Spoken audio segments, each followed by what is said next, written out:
We're still in the morning. After a terrific first session, we've got a great session leading into lunch. And now we get into the global business plenary. And I think, one thing Jamie talked about so well was how business can actually be part of the solution rather than the problem. And in my view, if you look at a sort of simplistic level of the world, the last century, NGOs had great intentions, but a lot of the time not great execution, and business had a lot of the time not. Oh wait, you can speak. Sorry, so sorry. I wanted to just give you some more background to him. We've been on a couple of Skype calls together, getting us all together, and I know he's passionate about positive change, empowerment, and equality for all humanity. He's received awards for youth development efforts from the Vice Chancellor of the University of Karachi just last year, and remarkable services in community development. Sorry, I'm reading the same line again. An excellent efforts in engaging youth and community from the Mayor of Karachi for the development campaign in 2009, and there are so many others here. I can't read them all, Ali. But his projects include Asian Union Youth. He's the co-founder and president of Asian Union Youth, an organization working with the youth of Asia for positive change using the UN Charters and the 1M World Resolution.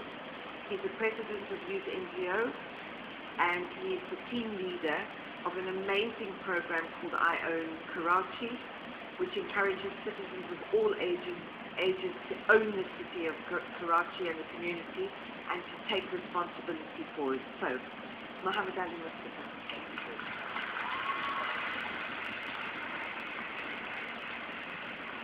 Thank you. I want to begin by thanking everyone for supporting me throughout the year to lead the resolution for global business. Last year, we voted in the favor of the resolution that stated, in the belief that multinational corporations have a fundamental responsibility to behave ethically, we call upon global business to define and act on their role in the fight against poverty. I'm proud to announce that over 30,000 people were directly and indirectly impacted by the project we took on. There were a total of 5 projects carried out by our unreasonable and terrific ambassadors.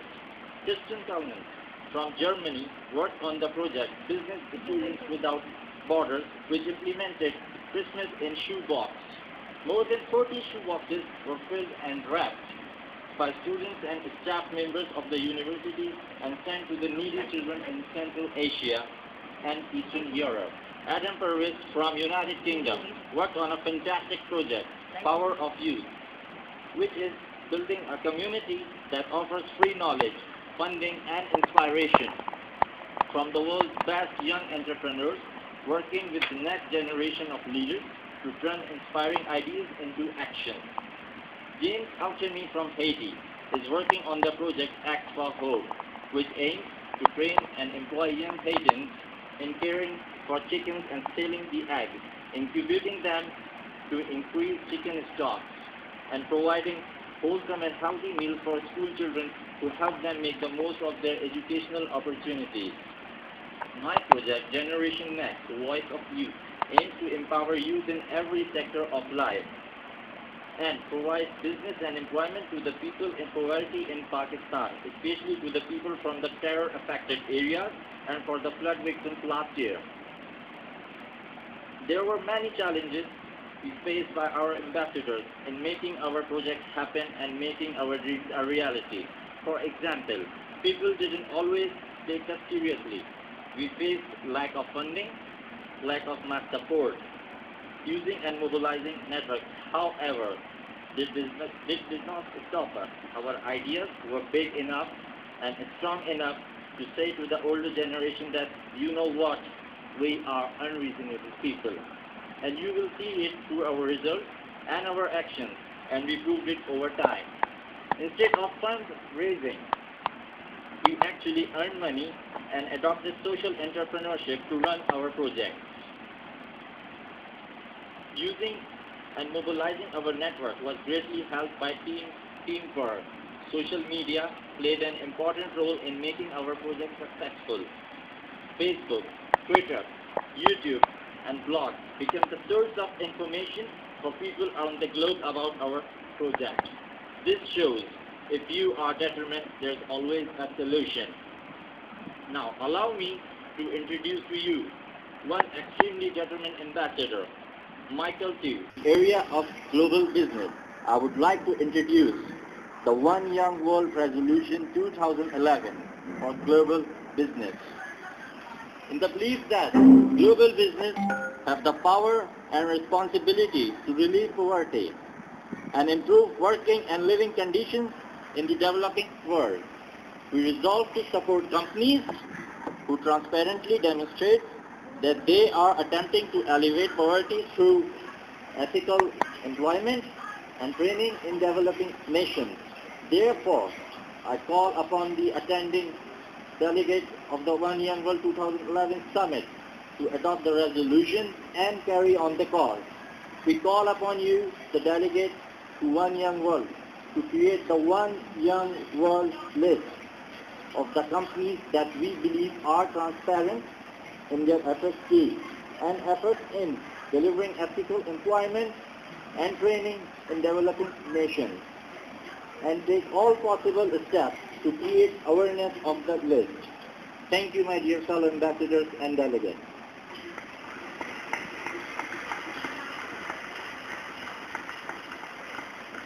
Now could we have the 6 delegate speakers for this plenary session onto the stage, please? Here they come.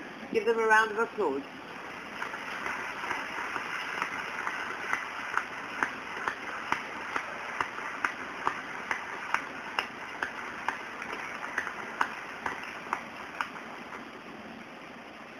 Okay. Now the way we do this is the councillors will each introduce the delegates individually. We don't have the prompt, so I'm not sure who's going first. Who's up first? It's you, Paul. Marvellous. We leave the stage to you. This is probably the most unfair treatment I've had in my life for a long time, because talking with is actually American. I think he's one of the most well-versed world citizens that I've come across, visiting 40 countries, studying right now in Spain. Aaron, when the earthquake and disasters hit Haiti, which many of you are aware of, he was out there as one of the first to help. I've been back there several times. Started a wonderful program there, the school bag program, to get children back in school and bring their lives in difficult circumstances back to as normal as could be. Aaron clearly is an activist. What I like about her is she understands the power that you have, and certainly the power of the social media to rally people together to drive change.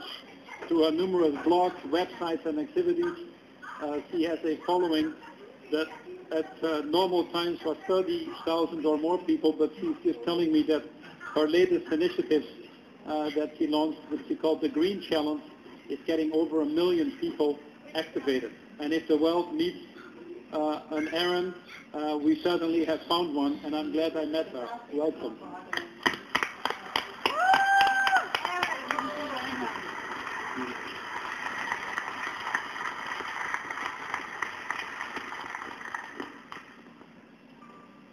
Thank you so much for that kind introduction. Wow.